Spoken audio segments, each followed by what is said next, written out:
The important thing is you can change and you can start anew, and it is normal and healthy to allow yourself to evolve and realign in your career, whether that takes shape as a big pivot into a new industry or a transition within the creative business you've already started. Sometimes all you need is to be reminded that it is actually you who gets to give yourself permission to begin again. Whether you are in a job you do not love, or whether you are in the midst of a creative career but just in serious need of a new direction or a chance to expand, this episode is for you. In today's episode, I'm going to guide you through how to know when it is time for a new chapter, what obstacles you may encounter along the way, tools to help you navigate the transition, insights into how flowers can actually be an avenue of self-discovery, and how to get clear so you can start building a path forward for yourself that brings you life.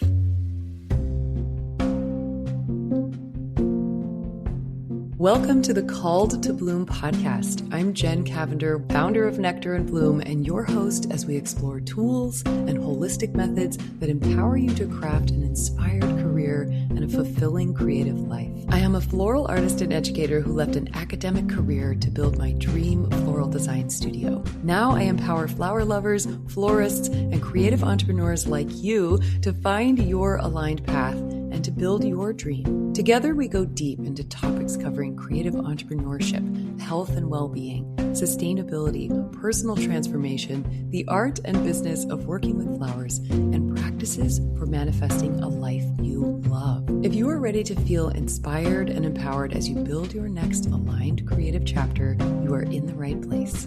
Now, let's bloom. Everything in nature grows and changes. Flowers don't just appear fully formed, and they don't remain constantly in bloom either. There is an ongoing process of cycles and shifts, rest, growth, expansion, release that is going on within and all around us all the time. The need to make a change in your career path or within your business can feel unnerving and overwhelming, and it makes sense. The sudden realization that a change is needed is often unexpected, like it just hit you out of nowhere, asking you to head off into the unknown, which is always uncomfortable. Even when you know what you want to do, all the fears and doubts often still come up. What's actually happening is that you have grown, and it's time to make room to step into what you are now becoming. Perhaps you're not working in a creative field yet, or you haven't stepped into your dream creative venture. But that calling to build something of your own or to devote your time and talents to something that is actually meaningful to you is getting louder and louder inside of you. Perhaps you're already in your dream creative field, but you've just hit a wall, or you're feeling like something is off. Or maybe you feel confined by what you do and have become so versed in that it just doesn't feel alive for you anymore. Either way, realizing that a big change is needed can become disorienting, navigating which instincts or beliefs or thoughts are the right ones to listen to. Is it true that I need to get out and start something else? Or is it true that that's crazy and I should appreciate what I have or stay where it's safe? Is it true that a new chapter could fail? Or is it true that a new chapter could become my most meaningful and successful one yet? When it feels like whatever is calling you is asking you to tear down or leave behind what you have built or known, or even just make a lot of space for something you're not quite sure what it is, making a leap of faith into something new, ask yourself these two questions. 1, is the risk involved something I can be smart about and take on safely? And 2, does this change feel life-giving for me? I want your answer to be yes to both of these if it's time to move forward. And also, let's break these down. The first question is about understanding what kind of risk you're taking on in making this change or making the space to make a change. And can you be smart about it and take it on safely and slowly and comfortably? So it's important to understand what the risk is and if you can take it on safely. And for the second question, does this change that you want to bring in or this space you want to create, does it feel life-giving? If you have ever taken a workshop or an online course with me or come to learn with me in any way, you know that I teach a lot about feeling. Your body is an incredible wealth of wisdom, of coordinated instincts and sensory perceptions and intuitive knowing. We often get distracted looking for information or external validation to know if this is the right choice, when if we could just quiet down and listen inwardly, the body and its intuitive system of feeling has this deep and grounded knowing, and the answers that we're seeking if we listen. So I teach this in my mentorships and online courses. When it comes to floral design, the deeper questions of, is this finished, or is this right, or is this good enough, are answered by feeling. My student designers know well that I will often remind you to ask yourself a very important question. Ask yourself, what does this design need to feel better? This is the key to accessing the teacher within, simply by asking this question. When I ask you, or when you ask yourself, what does this need to feel better? You always have the answer. It amazes me every time. You know where the design feels flat, or where it could use more color, or where it has a hole, or it needs expansion, or needs some space to breathe. And the key here is that simply asking the right question unlocks your ability to answer it. Similarly, with these big decisions or times of change in your career or creative work, if you can quiet down and listen inwardly, whether that's while on a walk in nature or on the page as you journal, you will know in your body what feels right. It is that still small voice, not urgent, not screaming at you, but just quietly and confidently stating what your deep inner knowing knows is right for you. There's a book that's coming to mind for me right now as we talk about this. It's a very old book, but it's full of fantastic and foundational guidance for these kinds of moments of change. And the book is called Wake Up and Live by Dorothea Brand. The core tool in this book is to notice how we often actively choose failure or staying stuck, when what we really need is to choose life, to choose the option or the action that brings vitality. And choosing what feels alive requires us to feel. So as we look at facing this moment that we all experience when it's time to make a change, keep in mind that a creative business is an extension of you. You are the life force and the creator behind it, the person who imbues your dream and your service in the world with vitality. When you are feeling that urge to change things, there's a reason.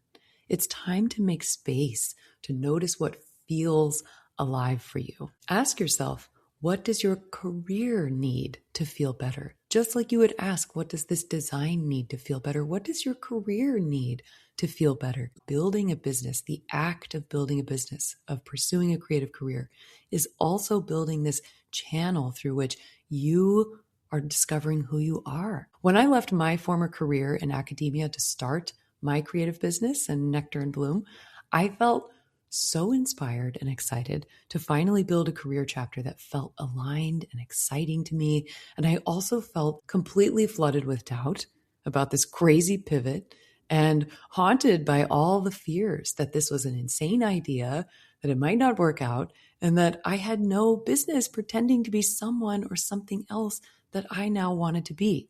It felt like pretending, though really that's how we have to begin. We have to believe something that isn't true yet until it is. I also had no idea at the time how much the journey of starting my own creative business and design studio would also be about discovering who I am and what I need to do, or sometimes undo, to uncover and evolve into the person I truly am.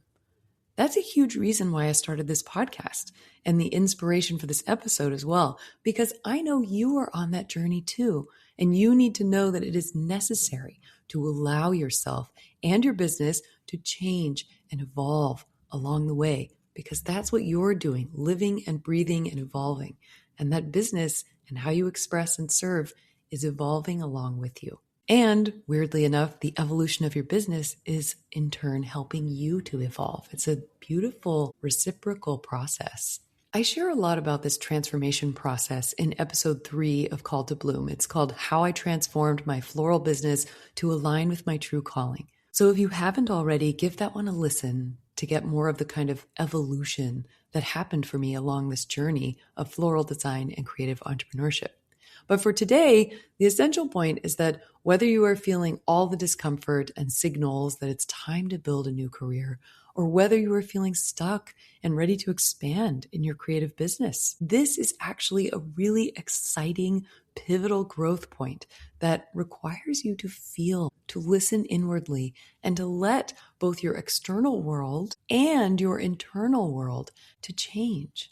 And I'm going to walk you through it. I find it deeply interesting and worth mentioning in this episode about new beginnings and giving yourself permission to evolve along the way that flowers can actually be a powerful avenue to personal and professional transformation and realignment.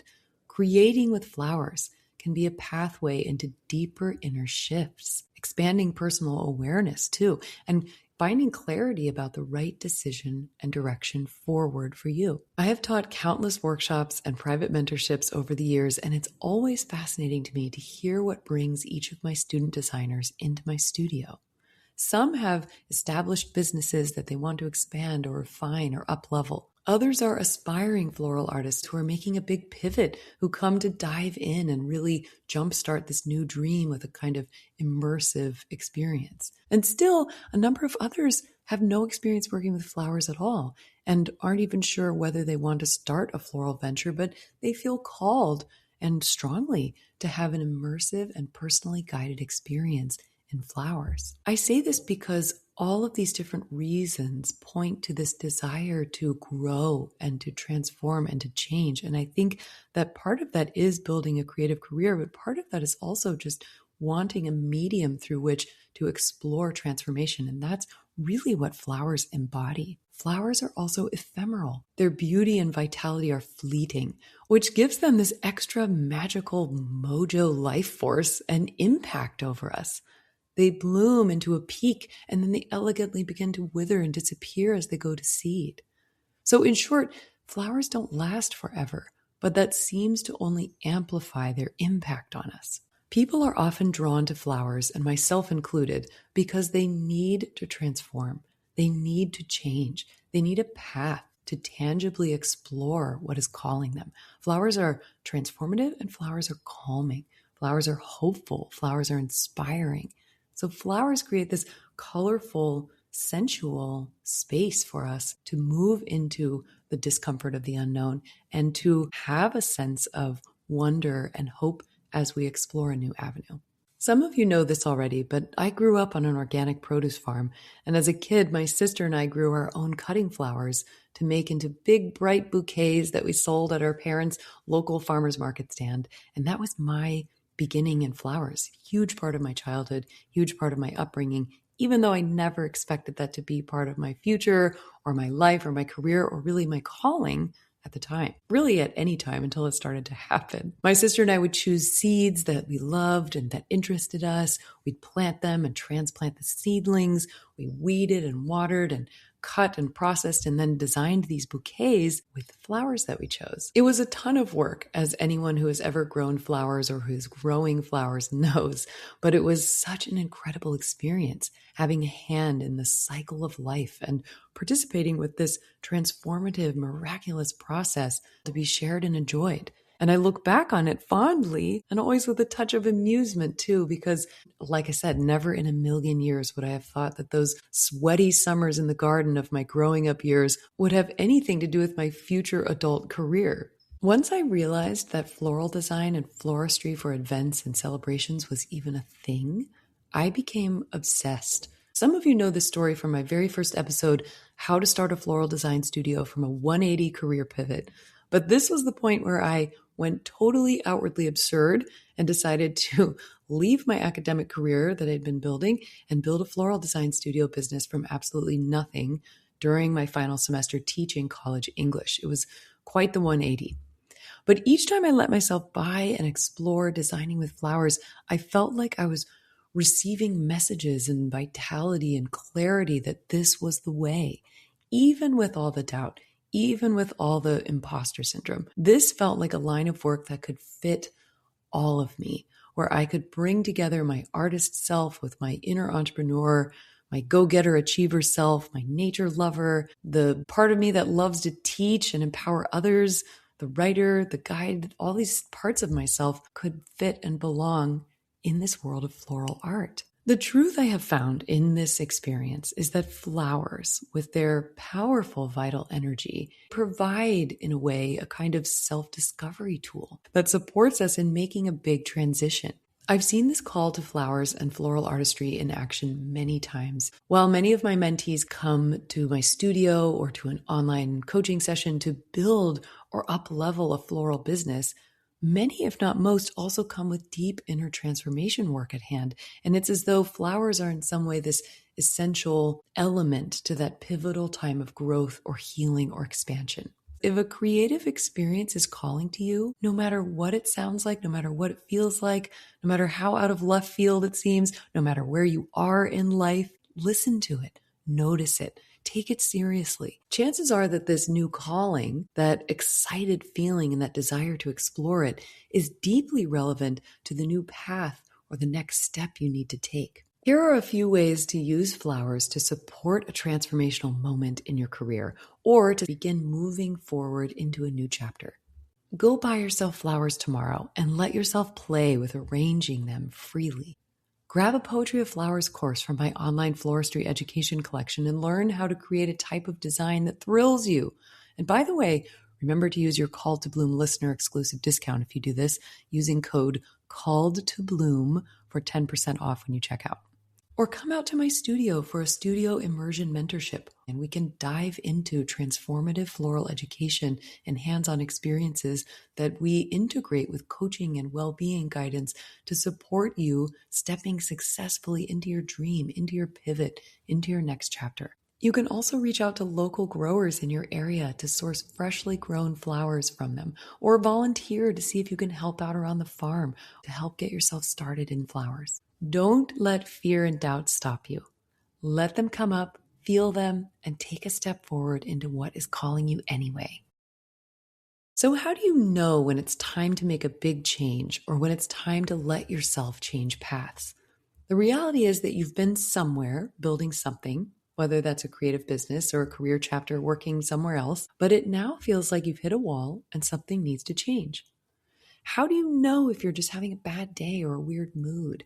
How do you know if you really need to make a career pivot or if you're subconsciously self-sabotaging when what you really need to do is persevere or move through the tough season or the challenging time? These are real questions. They are questions I have lived and moved through more than once, and I want to coach you through them here in this episode. So there are a few important signs and markers that I'm going to tell you about that will help you differentiate between something to push through, persevere, versus a real sign that it's time for a change. So here's your list, and each of these is a sign that it's really time to make a change. Number one, this feeling that something needs to change has not gone away, even after current projects are finished or current seasons give way to others. Number two, you're feeling strongly called to or inspired by something else that you can actually picture yourself doing and thriving in, even if it also scares you or makes doubts come up. Remember that doubts and fears always come up. They are part of expansion. Number three, if you are making tens of thousands of dollars more than what you are making now, you can set the enticing amount. Would it change how you feel about what you are doing now? Would you feel more fulfilled making a lot more money doing what you're doing? Or would you still feel stuck, trapped, drained, or otherwise out of alignment? If how you feel, especially in your body, wouldn't change, then it's time to listen to that call. Number four, if you were to leave this job or retire this offering or leave behind this aspect of your work, and you knew that it would be safe and totally okay financially, would you feel relief? Number five, if money were not an issue, if approval from someone else were not an issue, or if feeling safe and secure were not an issue, imagine all of these are set. Would you want to stay where you are, or would you want to do something else? Number six, is there something you can delegate, and would that make your life better or your career as it is more fulfilling? Number seven, when you look back over your life in 10 or 20 or 30 years, will you be glad that you kept doing what you are doing now? Or would you be disappointed and wish you had gone for it in something else that was calling to you? This is a big reason I got myself to finally make the space I needed to start creating this podcast, by the way. And number eight, what is your greatest fear if you let yourself or your business change? What would you do if that were to happen? How would you make it through? Now, once you are sure that this is not a passing mood or an acute time that will soon conclude, and you know that this is a real calling to open up a new channel or start a new path, There are great resources and supportive experiences you can try that can help you move out of confusion and overwhelm and into clarity and action. Here are a few of my favorites. Number one, journaling. This is one of the single most helpful things I give myself. Space to write freely and observe my thoughts and desires on the page has brought me immense clarity and calm through all kinds of seasons. I journal almost every day. Number two, therapy. In my opinion, everyone needs and deserves a therapist. This is one of the greatest investments I've made in myself, in my business, and in my quality of life. Number three, podcasts. Free masterclasses and enriching conversations full of tools available while walking, jogging, driving, or doing chores. What more do we need to say? Number four, books. The OG teacher wherever you are on whatever topic you want at your own pace. I love books. Number five, mentorship. One-on-one with an expert guide who has a passion for empowering you and a wealth of experience to offer you as you discover your true purpose and potential is invaluable. And number six, flowers. As mentioned, flowers are transformative on their own. Having flowers around shifts your mood. Creating with flowers is deeply meditative. It's flow state inducing, and it's space creating for deeper inner shifts that allow us to unblock ourselves from resisting what we desire in this one precious, magnificent life. Okay, so that's all good and inspiring and enriching, but I want to prepare you for the actual experience of starting a new chapter. So let's talk about what kinds of obstacles you can expect to encounter and how to navigate and move through them. Whenever we step out of the known and into an adventure, into something new and unknown, there is risk involved. We know that. If we weren't willing to fall down, we never would have learned to walk. And if we weren't willing to pronounce or say things incorrectly, we never would have learned to speak. As an adult, it feels a little dicier to be a beginner or to start something new because we kind of expect ourselves to know things and be put together. So really, we just get caught up in fears of looking foolish and making mistakes. So when you step forward to make a change, you can anticipate resistance, fears, doubts, and mistakes. This is the key. You can anticipate them. It's not that you desire them, but you are not wasting your energy avoiding them or hoping they won't happen. For me, stepping into each new chapter of Nectar and Bloom, starting from a complete career pivot to expanding from weddings to include workshops and mentorships, to building the online courses, to creating tarot of flowers, to then allowing myself to shape my brand and offerings to encompass florals, business, and well-being. Through all of that, I always face the fear of making mistakes and not getting it right, quote unquote. I have had to realize again and again that by trying to avoid making mistakes, I was only keeping myself stuck. I had to go for it in the beginning, even if I feared I was a fraud. I had to start teaching workshops in my studio, even though I feared at the time that I couldn't use my converted garage studio and that I would have to rent a big studio space in order to be legit. I had to record a whole online course without knowing the mic was broken to improve my systems and make recording a better and more successful process. I had to accept and not lose heart that creating tarot of flowers was going to take me years to complete, slowly and in the background, while I completed other event work that I'd already created for myself. I had to change and adjust what I set out to do with the podcast early on, as I learned in real time what it actually takes to prepare, record, edit, and produce each episode. And on go these realizations and needs to embrace mistakes, doubts, fears, and even perceived failures. And you know what? The fears and doubts do not go away. Have I said this yet?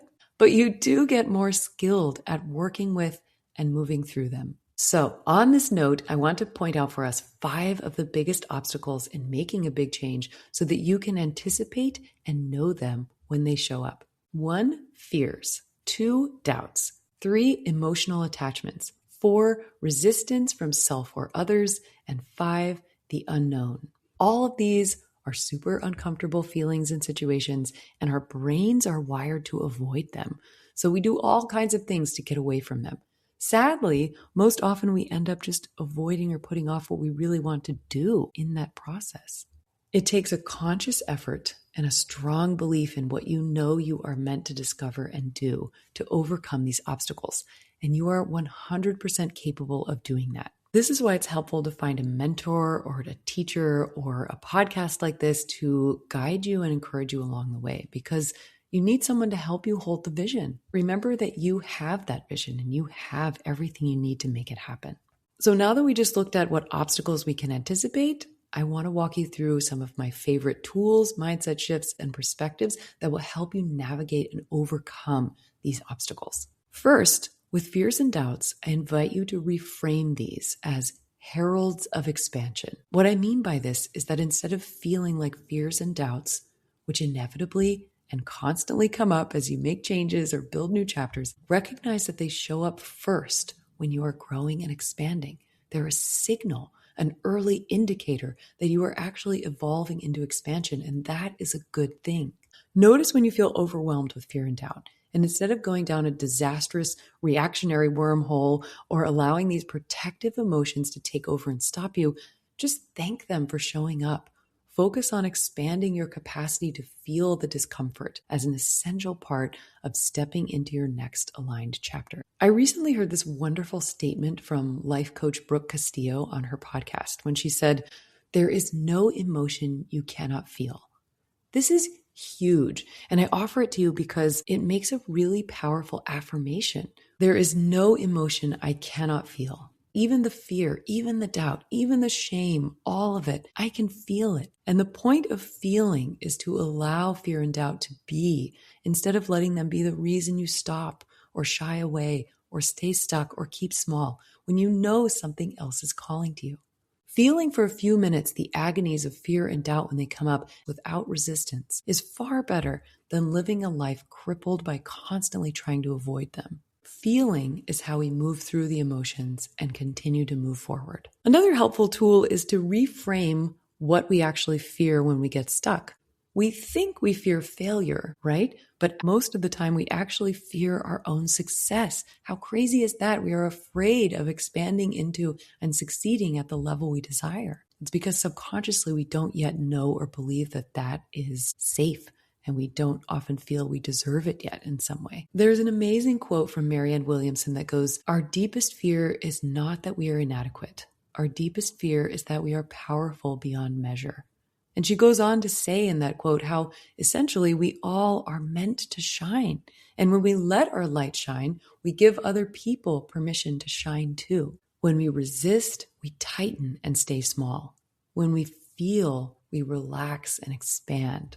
Now let's look at emotional attachments. This is another one of our obstacles that can often come up when we're making a big change. What we're really dealing with emotional attachments are aspects of our old or current life that we have identified with as part of who we are. This is because often the things we do start to seem like they are inherent to who we are. Part of the entrepreneurial journey is learning that you are not what you do. You are a human being experiencing, responding to, and living the journey of your life. You do things, you build things, you learn lessons, you make mistakes, you get better, you grow and fall down and pick yourself back up again, all as you build an authentic and remarkable life that makes you feel truly alive. The things you do and the ways you do them change. You, as you evolve and bloom, are always you, ever becoming and discovering more of who you are. Now, next obstacle. If you're coming up against resistance to change from yourself or others, the helpful tool here is to accept that resistance to change is as normal as the desire to change. I'll say that again. Resistance to change is as normal as the desire to change. If the resistance is coming from others in your life, let people have their reactions. Let them have their opinions. What they have to say is always more about them than it is about you. If the resistance is coming from you yourself, let yourself hear yourself out. Now that sounds kind of funny, but think about it. Allow yourself to hear yourself out. Be a good host to all parts of yourself and consider their perspectives. We have a lot of parts inside us, many of which are trying to protect us, and hearing them out allows you to become more integrated and whole. It also helps you to evaluate what course of action makes the most sense. Strengthen that deep self-trust. And if you want to learn more about working with parts of self, this concept comes from IFS, Internal Family Systems, and the work of Dr. Richard Schwartz. He has an amazing and very accessible book called No Bad Parts. that I highly recommend if you want to dive in and learn more. And at any rate, you don't need to fight with anyone or any part of yourself either. Hear what is coming up and then return to your vision, trusting that you are guided and that deep inside, you always know what you need to do. And when you are just dealing with the seemingly terrified realities of the unknown, our last obstacle here, I have an easy trick for you. I want you to think back across your life thus far. Many times already, you have gone out on a limb, you have experimented, you have made mistakes and learned, and you have built or done something you did not previously know that you could do. Help remind your brain and your nervous system that you may not have done this thing in your career or creative practice before, but you have done this process before, and you have survived. You've likely seen success too and learned so much that brought you joy and benefits in countless ways. Gently remind yourself of this too. Then make a plan for a next step and take it. Allow the map to appear as you move forward to discover the terrain in real time. So let's recap these tools. You're going to reframe fear and doubt showing up as a good sign that you are growing. Fear and doubt are heralds of expansion. I wrote that in my journal one day and I was like, I need to remember that forever and tell everyone. Fear and doubt are heralds of expansion. Such a simple but transformational reframe. Also, you're going to embrace the fact that this process is emotional and that you can feel anything and everything that comes up. All feelings are welcome. You're going to reframe your sense of identity, not as what you have been doing, but as a person doing and trying many things as you continue to discover and become more of who you really are along the way. If you encounter emotional attachments to the work you used to do, remember that the person you are and the gifts you've acquired from that experience come with you. You don't lose you. You just get to keep growing. You're also going to let people have their opinions and know that what they say or however they may resist what you feel called to change is more about them than it is about you. And you're also going to hear yourself out if parts of you resist this change. You're going to listen and invite more integration within yourself as you build trust with what you know you are called to grow into. And lastly, you're going to remind yourself that at one point, everything you've ever done or accomplished was the unknown. And look how far you've come already. Draw courage from your experiences thus far, knowing that your gifts of everything you've done come with you. So now that we've explored flowers as a channel for transformation, the signs that it's time to make a change, the obstacles you will likely encounter and how to navigate them, I want to round this out with guidance for how to get clear and start building a new path forward. My first tip here is to go slowly. There is no rush. And when you build anything, you never want to rush the foundation. Definitely start exploring your new direction right away and let yourself flow with any newly unlocked passion or curiosity and start learning and gaining experience. Just don't leap out of your current career and into a new line of work in a huge hurry. It's much better for your mind, your body, your nervous system, and your creativity to create a gradual transition as you do the big, hard, and fun work of building a new career chapter. My second tip to you is to do your research and gather as much information as you can.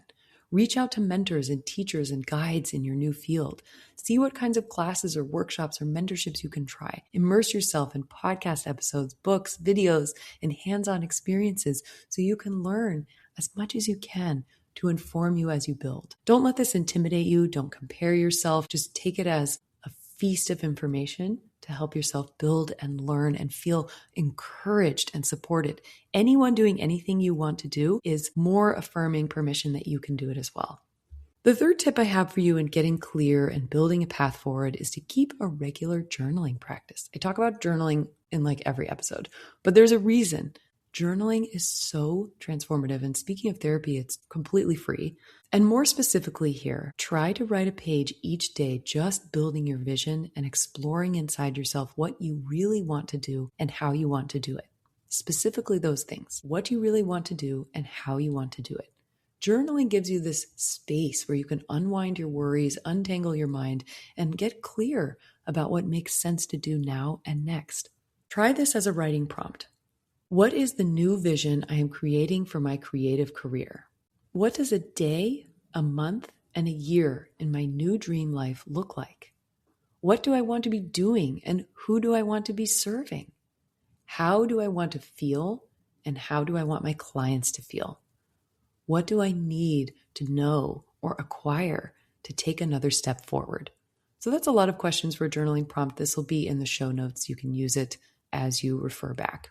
My fourth tip for you is to take an inventory of your assets and bring what's useful from the past into your work building the future. What I mean by this is to take a look at everything you've done in your previous career chapter or chapters and consider the hard and soft skills that you can transfer from that experience into what you are doing and building now. You get to bring with you all of the gifts and tools from what you used to do into what you are going to do, which is a unique advantage that you have.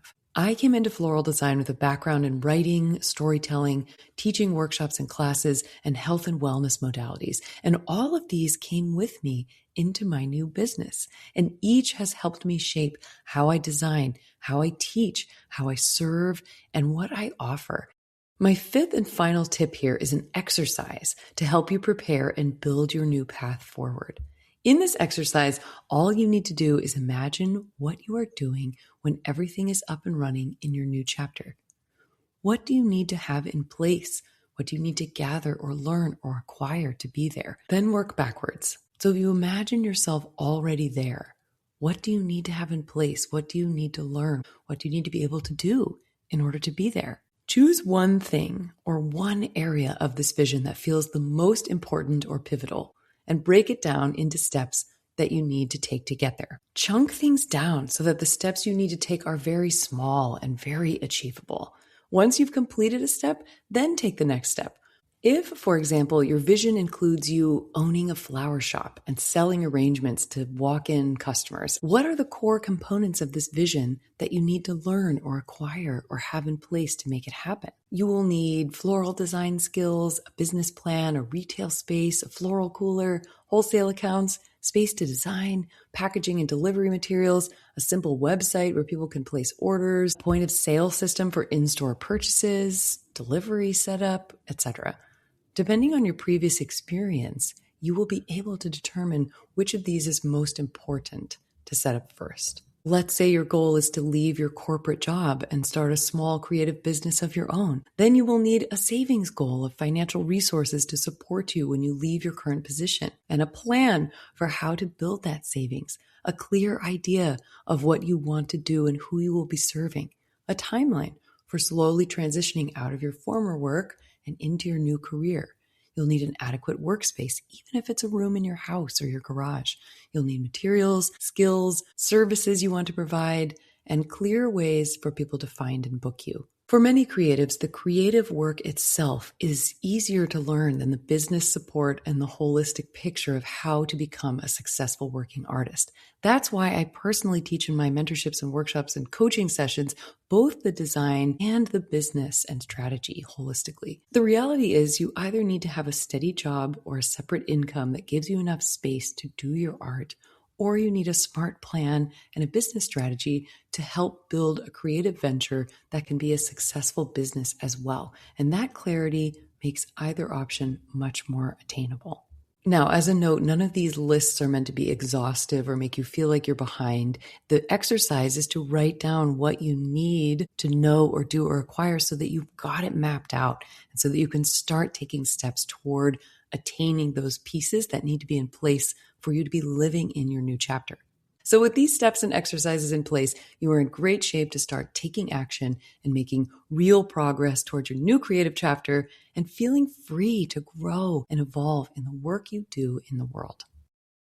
All right, my friends, I hope you are feeling empowered and excited to take steps into your next calling or next chapter or that next thing that you want to build, whether it's a big pivot, a lateral move, or a step into an aligned direction where you feel like you can grow. And I hope that you are also feeling more confident, more clear, and more at ease. It is a courageous journey to be a creative entrepreneur. I've got your back, and I'm here with you each step of the way. There are lots of exercises, steps, and pointers, as well as mindset shifts in this episode. So go back and re-listen to any part where you thought, wait, I want to do that journaling exercise, or I need to ask myself those questions.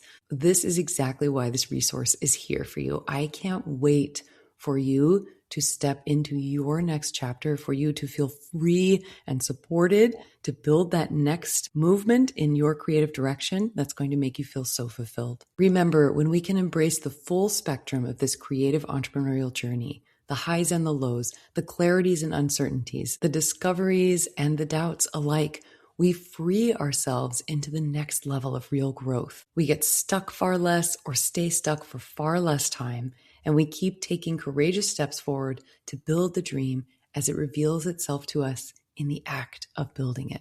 So whatever it is, consider the permission slip given from yourself to yourself, and let's begin that new creative chapter. I am so excited for you to put this into motion and for you to bring more of yourself and the true creative soul and human being that you are into the world. So let's make it happen.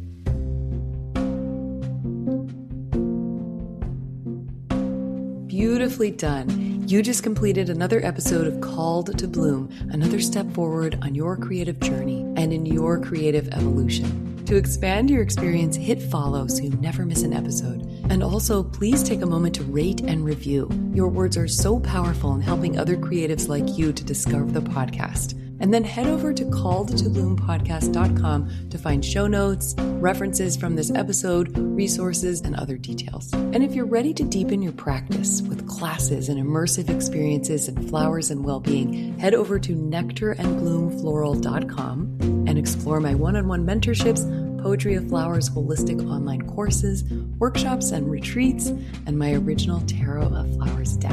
You can also find me on Instagram if you haven't already at Nectar and Bloom for more inspiration, tools, creativity, and like-minded community. For now, keep blooming. The world needs what you are here to create.